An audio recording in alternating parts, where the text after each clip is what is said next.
ร้อย บริยุ่งยากมันบ่หลายไงก็คือรถตัดหญ้าที่แบบนั่งตัดอ่ะมันเข้ามาบ่ได้แถวเนี่ยมันเป็นแบบเป็นสั้นๆแบบนั้นก็คือต้องใส่คนตัดใส่มือตัดแค่นี้เองไม่เกิน3 นาทีเรียบเป็นหน้ากองเสร็จแล้วค่ะอยากโตกระโตกมาบัดเนี่ยว่าย่าง ฝ่ามืดมือเดี๋ยวมืดเดี๋ยวแจ้งเดี๋ยวสว่างมีทุกอย่างเป็นช่วงใกล้เปลี่ยนฤดูนะฤดูร้อนใกล้จะหมดไปแล้วลมแบบโอ้โหสุดยอดลมแล้วก็ฝนแล้วก็ลมแล้วก็แดดนิดหน่อยปะปนกันมาบรรยากาศช่วงเปลี่ยนฤดูกาล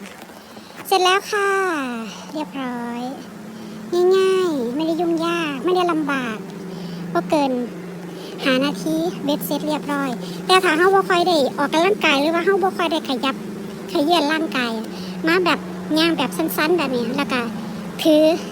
มือหนึ่งถือเครื่องตัดหญ้าจ้ะก็หนักเอาการอยู่ถ้าไม่เชื่อลองดูสิ